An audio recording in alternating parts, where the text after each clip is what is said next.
Hello, everybody.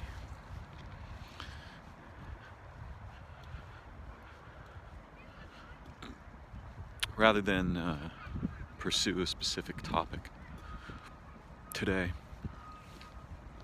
I'm just going to birdwalk a bit, which is a word that we use to indicate traversing a variety of possibly unrelated threads or a seemingly disorganized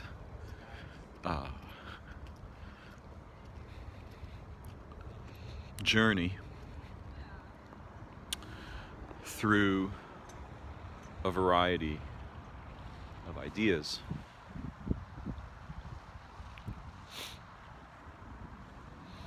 And so I thought it might be useful to begin with some images of the white jaws.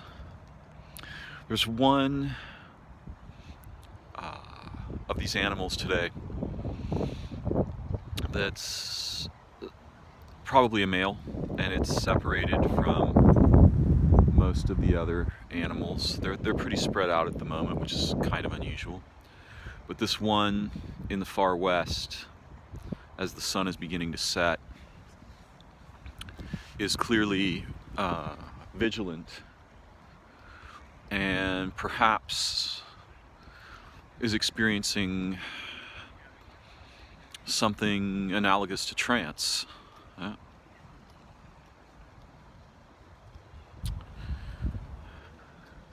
Now, when I use the word trance, I'm speaking of a general class of phenomena in consciousness, or what humans refer to as states of consciousness, yet this is not a particularly apt idea, and is much like attempting to talk about states of water, which again isn't impossible or useless. But what you have with water and with things that are flowing aren't exactly states. States imply stasis. Right? And what you have, I think, with both consciousness and water are phenomena that resemble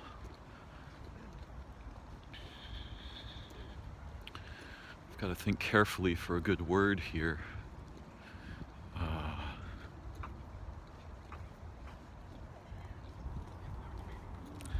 Phenomena that resemble modes of flow. And when we think about waking consciousness, there are myriads of modes of flow. The same is true of dreaming consciousness. We think dreaming always refers to the same thing. This is a mistake when we think this way, because it doesn't. There are a vast array of kinds of dreaming if we want to examine the unique forms within the general class. The same is true of trance. The same is true of waking consciousness. The form of consciousness used when performing a math problem is not the same form of consciousness that appreciates, for example, the fabulous beauty of this organism and its surrounding symbiotically related organisms and the sky and so on.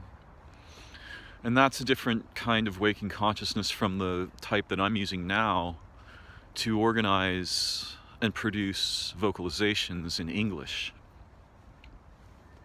One might even argue that although when we are making language, we're using a very similar kind of consciousness, there are a vast array of different kinds of available consciousness within the language making kinds, yeah? So that I have experienced forms of language making where, as if I were possessed by something beautiful, poetics I could never write emerged spontaneously from me. And were I to attempt to record those, that would change the situation, and it would be much more difficult, if not impossible. Even if I succeeded, it would not be the same thing that would have happened had I not attempted to record them.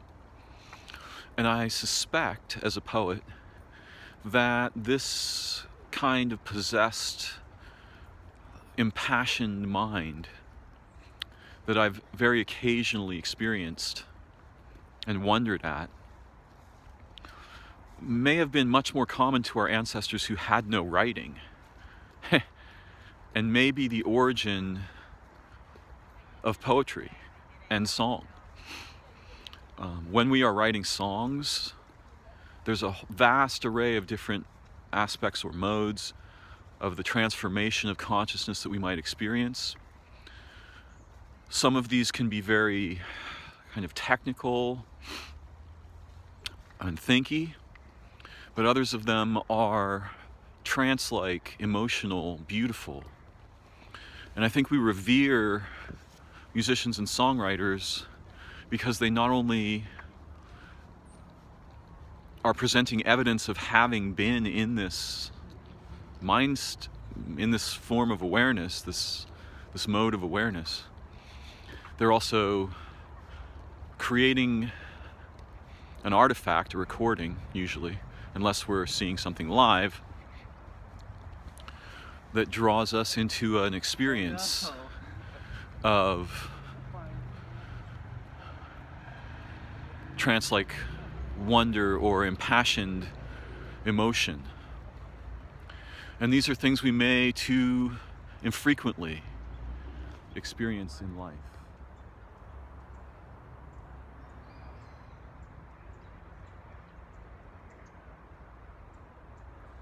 There's a hawk.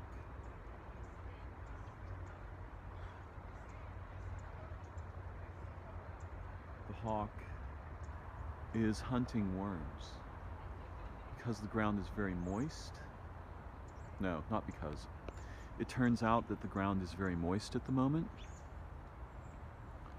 and that makes it easy for the hawk to hunt and eat the worms. This is not a particularly common thing to see.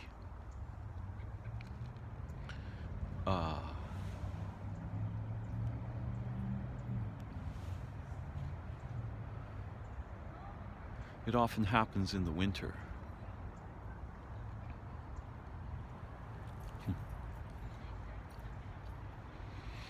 It's a very large hawk, probably a red tail, although it could be, its tail doesn't look particularly red. It could be another kind, perhaps a Cooper's hawk. It's very large. I'm just going to watch it for a few moments.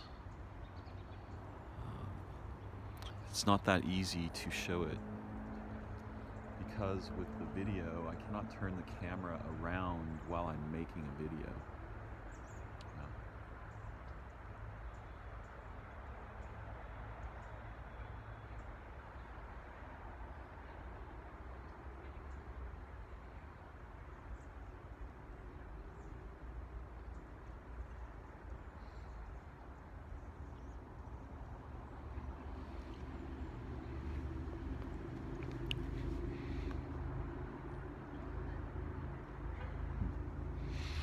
Maybe you got to see it fly. I cannot see what I'm pointing the camera at when I'm turning my phone away from me.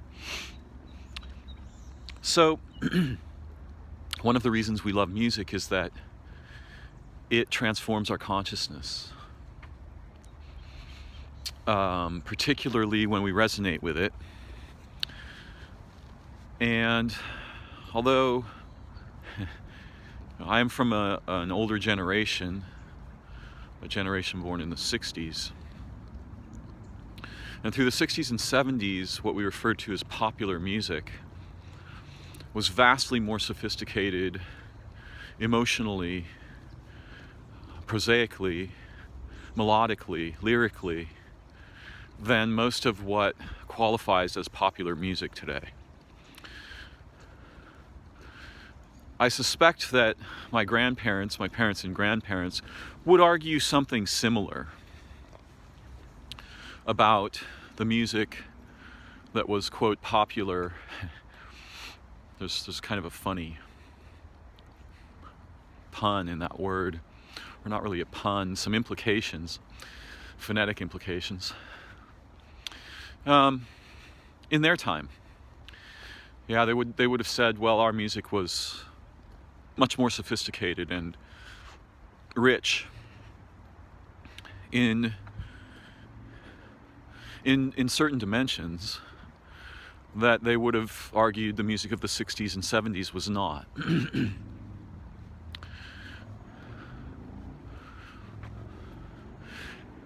It's very complicated what happens in modern cultures, because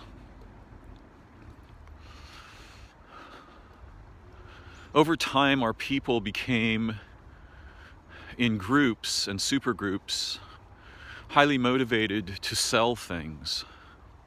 This was not always the case, although the attention of human beings to acquire that attention was always valuable in some way. But it wasn't always so expressly commodified. Yeah? It wasn't always so controlled, dominated by money, which is a representation of value. And for some reason, I find this particular image very apt. The entrance is barred by steel. One cannot come and go freely here. One has to either belong here, according to some group's assertions, or purchase their way in. So as human consciousness became a target for marketers, the depth and richness of our lives has been profoundly compromised and embedded in contexts that are really toxic.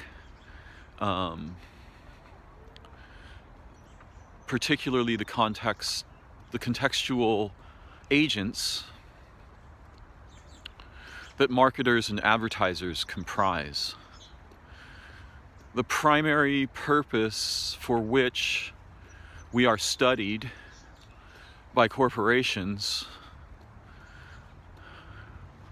is to attract our attention, to learn how to garner our attention, and to transform that attention into the commodity of cash. Now, I would argue that in the 60s and 70s particularly, there was a profound kind of renaissance of incredible creativity and poetics in popular music. This isn't to say that that the poetics was missing before that. Rather, it had different forms and pivots around which it orbited.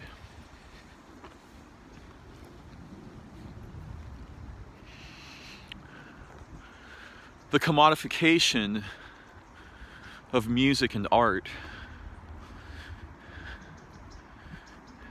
it seems to me a tragic result of our consistently accelerating march into modernity.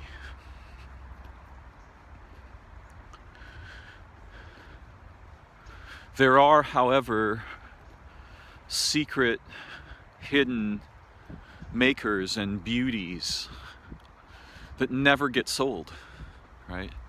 Art that is rarely seen, private things, personal things, songs that are never recorded.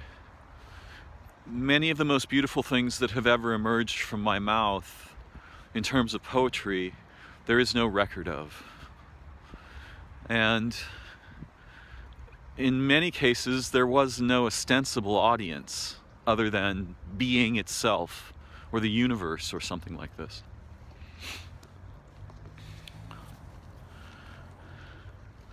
Perhaps some of the most beautiful and intelligent things that have ever been done by human beings left no trace for the marketers to appropriate.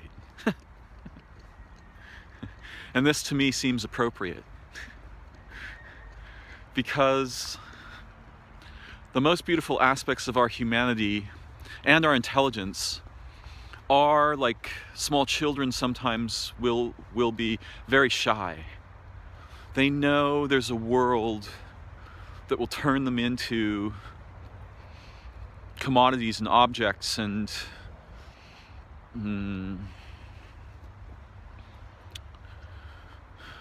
artifacts, abstractions. They know there's a world that is hungry to consume the essence and to kill, in a way, the beauty and the intelligence of our humanity. And this, to me, seems largely the result of the commodification systems that have unfortunately dominated our culture. They are purveyors of representations of value. Yeah? And on the one hand, we might argue there's nothing but representations. And this is a not unuseful argument to explore. On the other, we might argue or assert that all these representations are the dead sort of shells of something essentially not merely alive, but more than alive. The origin of being, the pulse of the origin of being. And all these things we make in our supercultures, and even in our work and jobs and the things we consume and purchase, our cars, our clothing, our homes, if we have them, if we are, quote, lucky enough to have such things. And certainly those of us who live in the West are much more likely to be, quote, lucky in this way.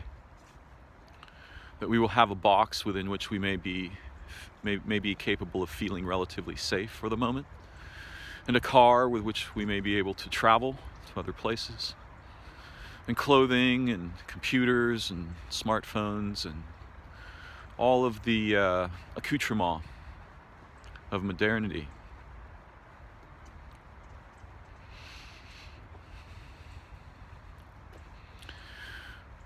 We have taken on the shells of our cultures. Not entirely unlike hermit crabs, except that the shells they acquire generally once were living,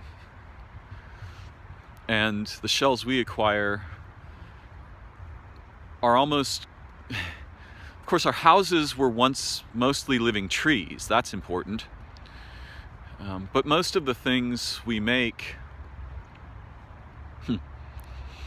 are comprised of elements that are, I don't know how to put it, not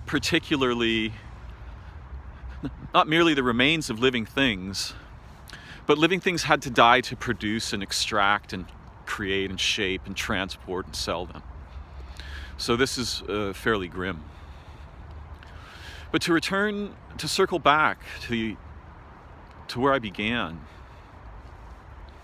there are many different kinds of conscious phenomenon. And when we speak of being awake or dreaming or being in trance, we're not talking about one thing. although we may believe we are, because language is deceptive in this way. It allows us to encompass a range of phenomena, give it a name, and then believe that we have a grasp upon it. This is deceptive. We should resist that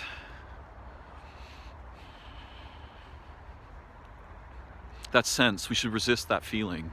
We should become aware of it and resist it. Because the profound diversity of our experience is excused and hidden away by habits in language that very few of us will ever have the opportunity to become aware of, and therefore very few of us will ever have the opportunity to evade or escape. I would like for all of us to have this opportunity. I want more of us to have the ability to understand some of the dangers and traps implicit in what I refer to as formally representational cognition, which is the kind we are given as children. Someone might say we inherit it. Another might say we are infected with it.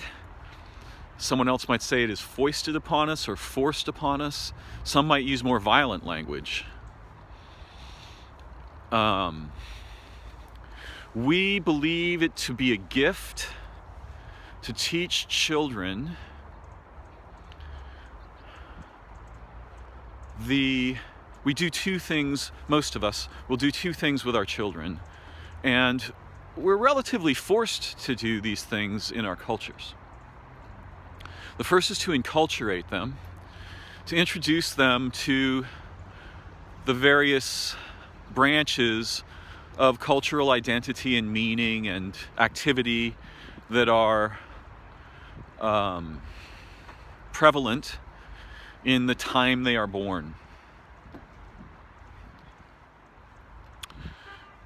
It wasn't very long ago that you would never see an infant or a small child with a computer in their hand, looking into their hand, unless they were marveling at the astonishing beauty and sophistication of this very profound appendage.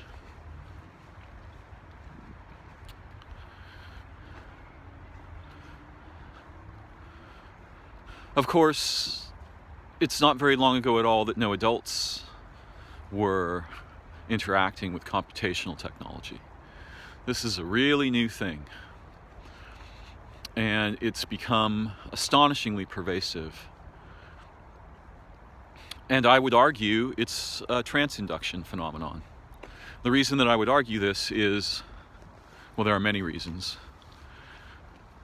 But I resisted having this technology for a long time. As someone who watched the transformations that the introduction of computers and email and then cell phones and then smartphones produced in human beings and human relationships, as someone who studied this phenomenon very closely and carefully, I was extremely suspicious of this technology, and I remain thus.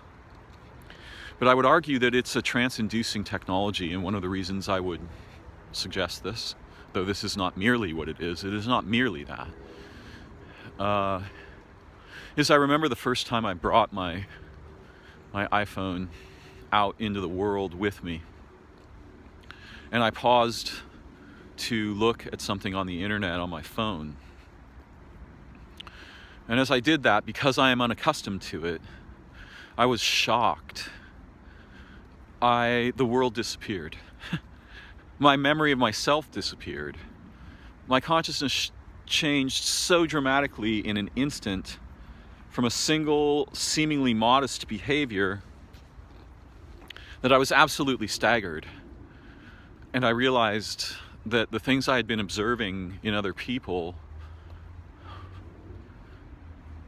the things I'd been concerned about in what I'd seen in other people's behavior with these objects, was not only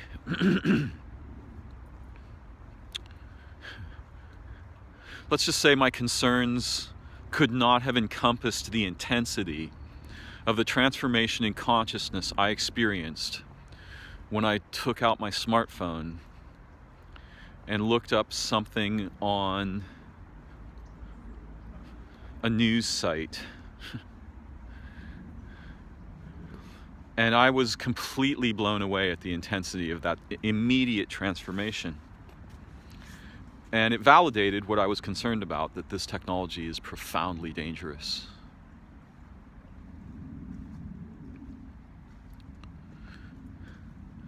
And yet, though it is dangerous, it allows me to create something, a record, an artifact, in which we can explore these dangers and think about them together, and perhaps learn to deal more intelligently with aspects of our modern situation that are lethally dangerous. I believe it was in Greek that it was proposed metaphysically in a parable or in a parabolic analogy that at death, or at least before birth, we are dipped in the waters of the river Lethe, L-E-T-H-E. And this is the river of forgetting. It washes away the memory of previous lives and existences and experiences.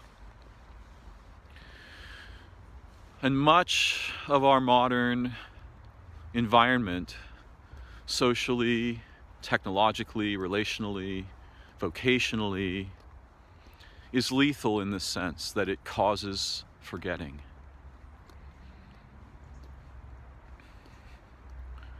And the arts of memory that once existed and flourished prior to the existence of writing, while not entirely lost, have been transformed. Yeah. And now we are in danger, I think real danger, of suffering a sort of second catastrophic evisceration of the organs of human memory as we become more dependent on the internet to know and I can't even believe I said that. First of all, the internet doesn't know anything. To store codes, to store encodings that we are willing to think of as equivalent with knowledge, which they can never be. Machines have not the capacity to know. Only living beings and places can know. Yeah? I reserve this word knowledge for living beings and places and times and situations and relationships. I similarly reserve the word intelligence for something very similar, right? Intelligence is not a quality I'm willing to associate with objects. Forks and stuff don't have intelligence. Photographs don't have intelligence. Photographs are not memory. Wikipedia is not knowledge. Knowledge is something that happens in human minds. And there's an interesting feature of this word, to know the ledge, knowledge, right? To know the edge, to get as close as you can to direct experience and understanding using memory.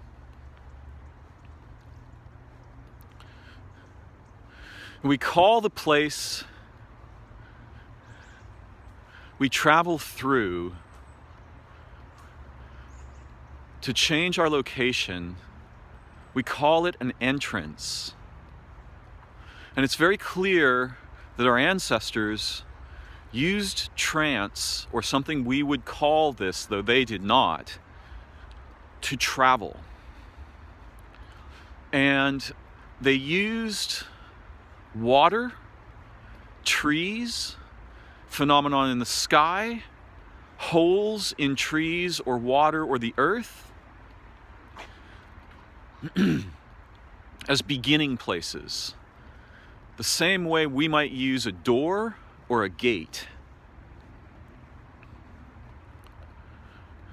There are many forms of trance, and some of them represent forms of intelligence our people have forgotten. Not all of them require hypnosis. Trance is something familiar to everyone. As I mentioned, unfortunately, when people pay really close attention to their handheld devices, they're entering a trance with machines. And I would argue that this is lethal because they're losing contact with their surroundings and their environment and the living music and signals that could draw them into other forms of consciousness far more profound than anything they can ever encounter through the window of these light-emitting devices.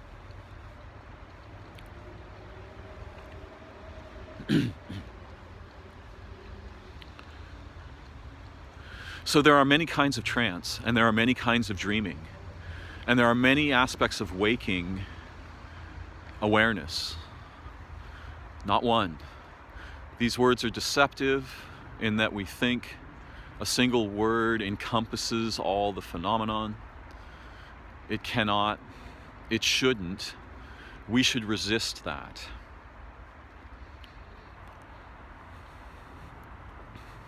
Most of us are trained in a very broken relationship with language and meaning and identity. And one of the people who I think is brilliant and profound and also very difficult to understand, who can teach us about this, is a man named Alfred Korzybski. And Alfred Korzybski, in I think the 30s or 40s, he wrote a number of books. But in the 30s or 40s, he wrote a book called Science and Sanity, which I first encountered when I was 17. And I encountered it because of the work of a science fiction writer, A.E. Van Vogt.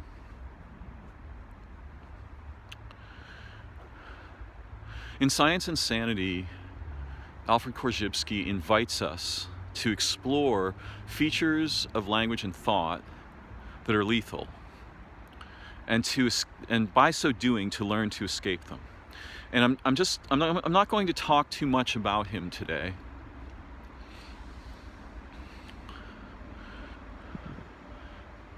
But I am going to speak in a moment about a few specific pivots of his teaching. But first, I'd like you to see these dawn redwood trunks. These are the trunks of trees that were damaged by the fall of this tree here last year. And these incredible organisms are the prehistoric ancestors of redwoods. These are deciduous redwoods. Their scientific Latinate name is really fun to say.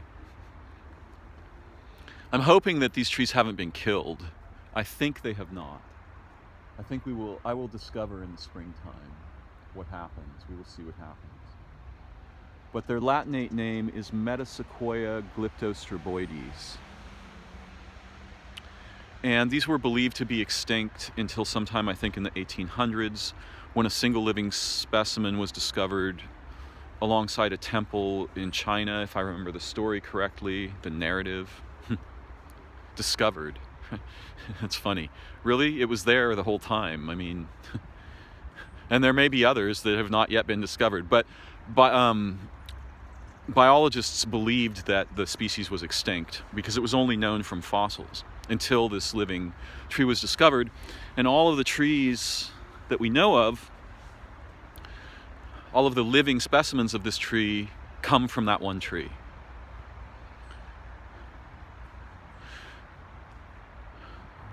Korzybski, one of the important things that he asks us to question is the is of identity. That is a dream. That is a tree. That is a frog. Those are people. These are ducks. And what Korzybski wants us to understand is that this is a lethal convenience. It causes us to forget that the actual nature of identity is infinitely deep. There's no way to properly encompass it. He's famous for a cliche that the map is not the territory, by which he means the representation and the thing toward which it points are staggeringly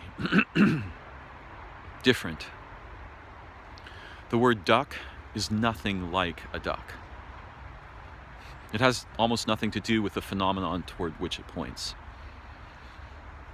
And the congruencies between the word and the concept, right? Because duck is an idea that will have different meanings in different situations, even though it's a word. There's very little congruence between the pointer and the thing toward which it points. The thing toward which it points might as well be a doorway to the entire universe. It's infinitely rich in qualities. It has no end of qualities. If we started counting them, we'd never finish. Even if everyone did it all at once, we'd never get done. Because anything is really, anything we might imagine or look at or separate in consciousness, anything we might distinguish in language or conception or modeling, if we go to the thing that we are doing this to or with, we will discover that it leads to everything. And everything is transfinite in multiple ways. Right? It's not singularly transfinite. It's endlessly, multiply transfinite. Yeah? So Korzybski asks us to remain aware that the is of identity is misleading. Whatever a thing might be, it isn't what we think it is, and it certainly isn't what we call it, and it isn't our model of it, and it isn't the species, and it isn't the kind, it isn't the genus. These are all toys we've created in a representational layer on top of our awareness that we've learned to transmit to each other generation to generation. We keep transmitting this layer of ideation, models, methods, categories, and so on. Once upon a time, those may have been useful and powerful. They're still powerful. Those may have once been much more useful than they are today. We may discover in time that we need to shed this representational layer in order to make a space for something far more provocative and astonishing, which as yet most of us are incapable of even imagining. And I would suggest that this is likely. And I would suggest that our ancestors were also aware, ancient peoples were aware of the incredible dangers of representational thought, so that they kept that stuff away from ceremonial and ritual activity. They kept that stuff away from it in the same way surgeons want to keep bacteria and germs out of the operating theater. They recognized that representational thought, however useful it may be, is lethally dangerous to an aspect of ourselves that is essential, that is non-linguistic, that is beyond language, that is related to song and also to trance.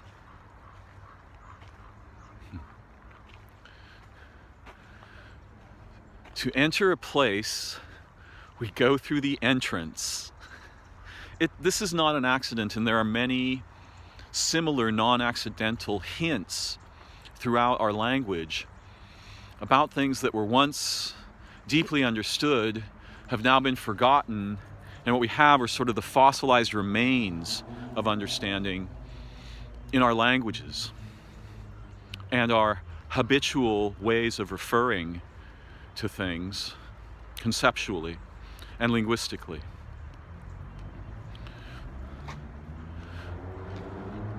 So Korzybski wanted us to deeply question the is of identity and to notice that we are creatures who do this thing he calls time binding, which is to transfer the representational layers and habits and methods and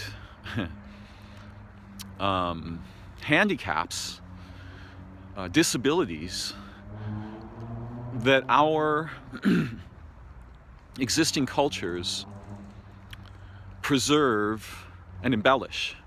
We transfer these to our children. And all of us underwent this process.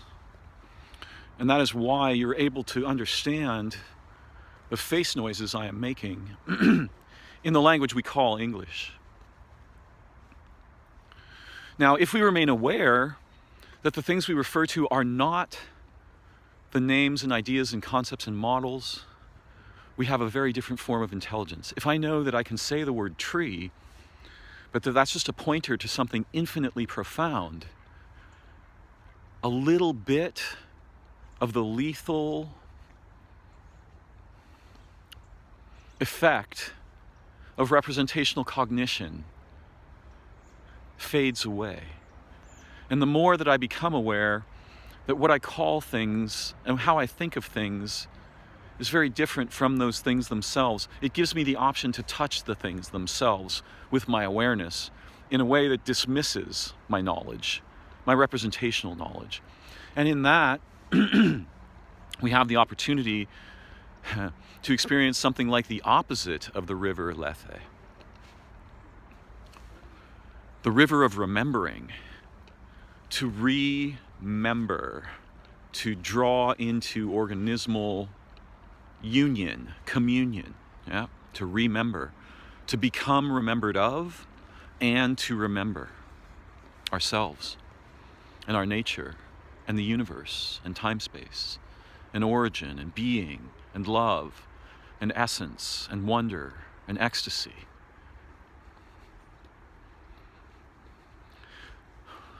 These are things so rare in our time that many, many people will never know their natural sources and instead will have to purchase them or purchase analogs of them. They will buy commodities that will represent those essential aspects of our human nature and capacity, instead of touching and being remembered and remembering them together in their moment-to-moment experience without recourse to drugs or electronics or the commodities that stand between us and these things. I know the word tree, but when I see the living being it refers to, that being is infinitely hyper-connective with all of time-space. There is not really anything left out. I can perceive it as a distinct organism in an ecology, but so there's a fundamental aspect of our awareness, and particularly our representational consciousness, that's so crucial that if we transform its meaning, or if we just flip the polarity, everything in our experience changes. And that fundamental aspect is the dichotomy, which should not be a dichotomy. There should be a kind, I've made a little trap for myself accidentally here. Because I don't wish to present this as a dichotomy, and I'm not yet sure in the moment how not to do that, or how to do something other than that. But it's the dichotomy between distinctness and unity. And if our awareness is oriented such that unity has precedence, then the idea of distinctness is merely something we can play with. But the polarity for most of us is set during the process of our being enculturated and enlanguaged as children The polarity is set on the other side. It's set on separation. It's set on distinction. So that we think of things, right? We think of the tree as a distinct thing, being, object, idea, when in fact, in the consciousness of unity, it is an expression of all. It's an entrance, right? It's an entrance to everything. Yeah? And anything that we might distinguish is thus. From the perspective of unity, all things are expressions of a fundamental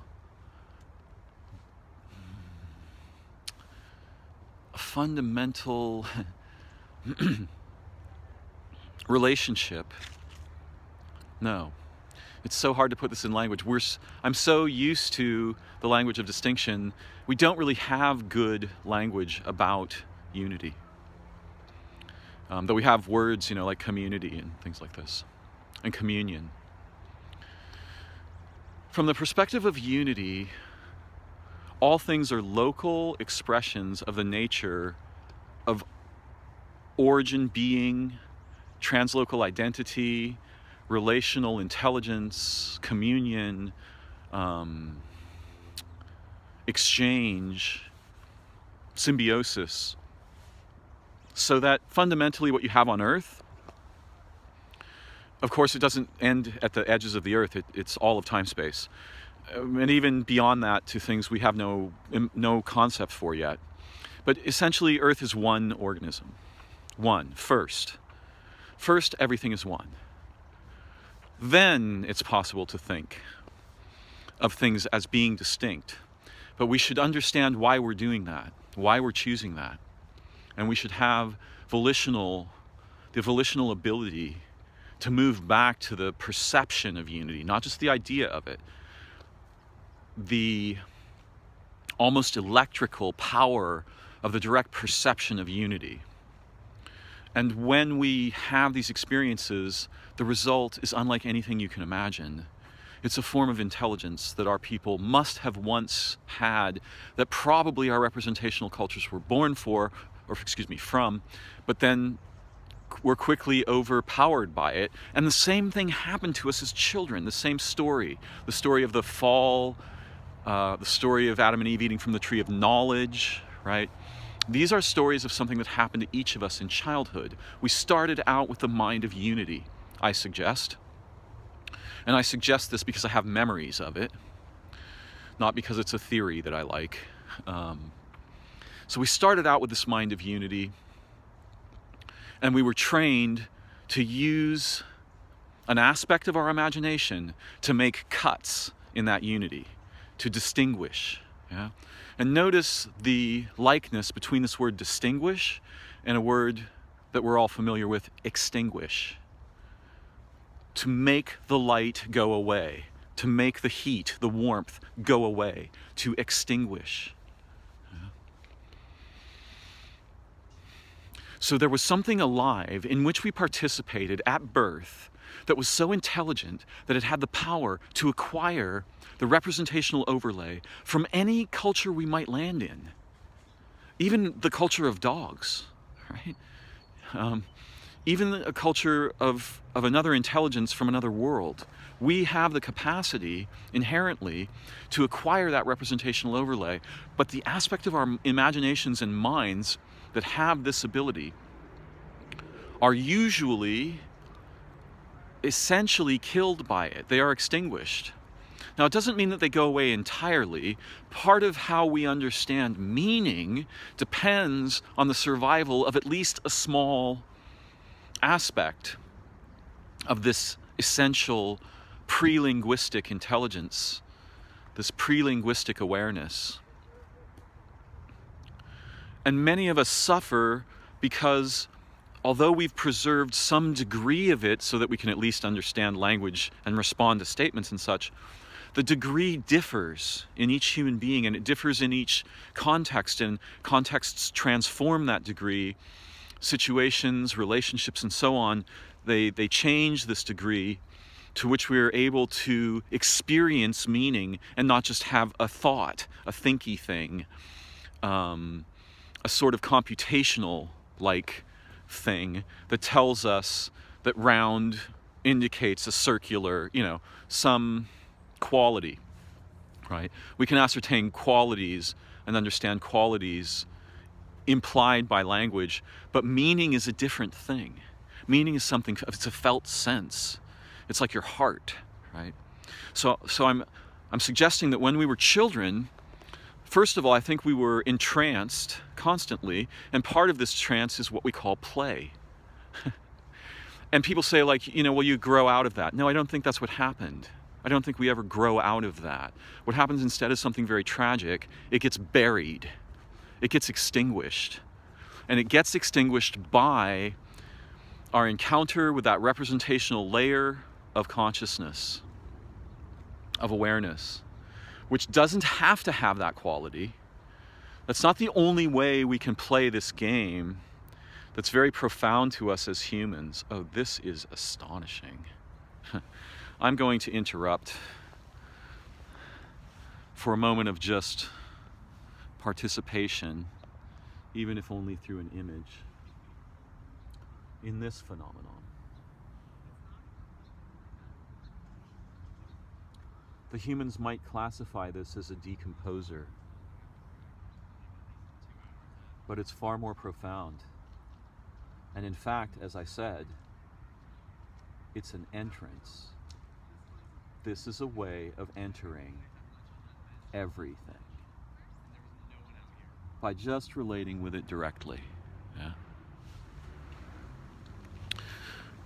It's funny, I have the urge to take a photograph, even though I've recorded this. I have the urge to take. I do. I can help you. If you travel either in that direction and go past those palm trees, you'll come to it. Or if you go in that direction, you'll come to the entrance you came into where I first saw you. Sure thing.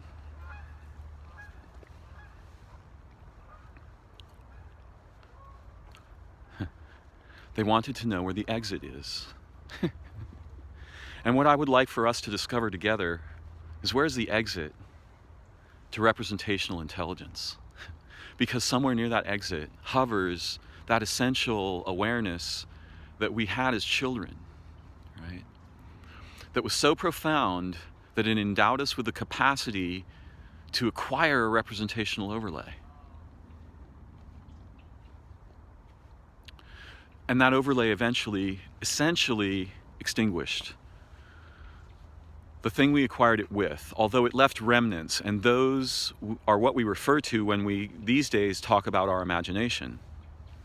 Because that's the place, actually memory, what we call memory, is a feature of imagination. Without an imagination, you can't have memory. It's not storage, right? So today we've been exploring ideas related, in my birdwalk, if you will, we've been exploring ideas related to the different aspects of consciousness that we're familiar with from our common human experience, waking, dreaming, trance, and yet those divisions aren't real. Those divisions are conveniences of language, right? What's real is the actual quality of experience that our awareness brings forth, that we become, in a sense, right? It's not, we don't just experience consciousness, we become different kinds of flow in awareness. And one of the best metaphors for this, but the metaphor is incomplete at best, is water or liquid or atmosphere. Yeah. When I see the flowing swirls on the surface of photographs or films of Jupiter, I imagine that a mind is not entirely dissimilar, so that somehow this resembles the activities of a mind or of awareness. And I want us to resurrect the pre-linguistic imagination of our childhood that's represented in the Bible as Abel, who is killed by Cain, and now is sort of banished to the underworld, which we might imagine to be the dimension of dreaming.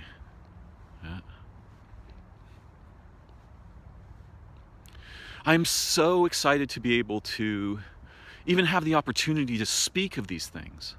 How rare it is to be born human, but how much rarer it is to be able to understand and see through that representational overlay back in time towards its origins. And some living peoples still, both peoples, indigenous peoples and such, and some individuals are gifted. But how can they possibly, those gifted individuals are going to have a terrifying struggle, because they're going to have to find a way to survive having preserved some aspect of the intelligence with which we acquire the representational overlay in a culture that effectively despises it and turns it into stuff, right? Makes things that you can sell out of it.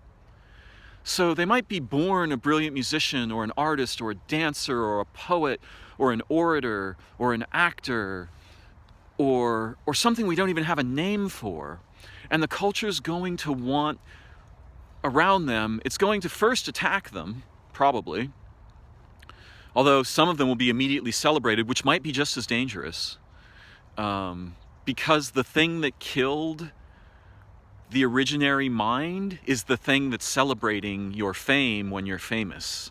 So just be aware of that, right? That thing is not necessarily your friend. And if the power of your imagination and your preservation of communion is significant enough, it will awaken the assassin in culture, and the assassin will come for you. Right? We have lots of stories about this. Whether or not Jesus actually happened, Jesus is a story about this. Martin Luther King is a guy we actually know. He lived, he's real. This is a story about this, right?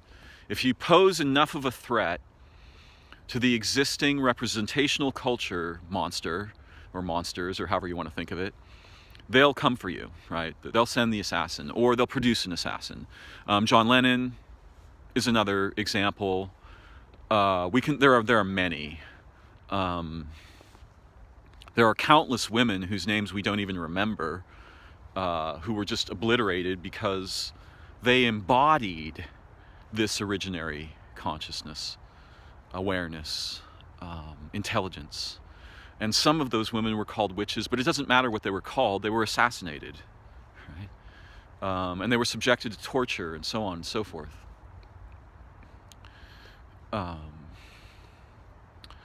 One might argue that John F. Kennedy, a man who at least envisioned the end of prisons, and a man who was imperfect, and I'm not claiming he was, messianic necessarily or anything, but he was one of the most intelligent and insightful presidents. Now there you've got a real problem, because you've got the leader of the structured fiction we call our society seeing through that society. That's really dangerous. And right now what we have is the opposite of that. Yeah? In America anyway. We've got the direct opposite of that, right? We've got a leader who actually embodies the lethal forgetting that our supercultures represent, and the pinnacle of commodification, right? Commodity overtakes value entirely, right? And overtakes meaning and intelligence and humanity and everything, right? And truth suddenly doesn't exist. Truthfulness doesn't exist. Truth itself is a very, very sophisticated and subtle thing, but truthfulness doesn't exist anymore in the current presidential context in the United States.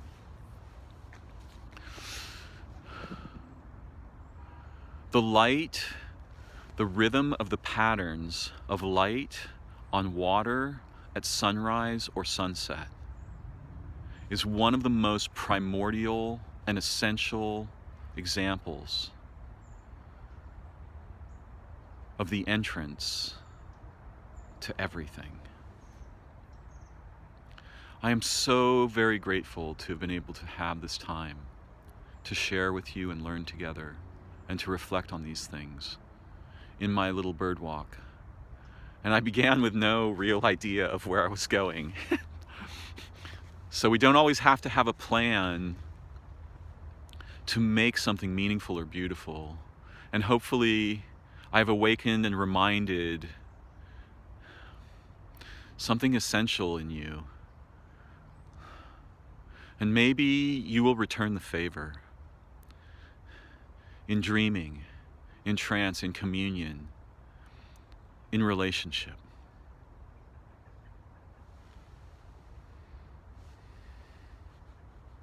Bye-bye for now. Thank you so much for joining me.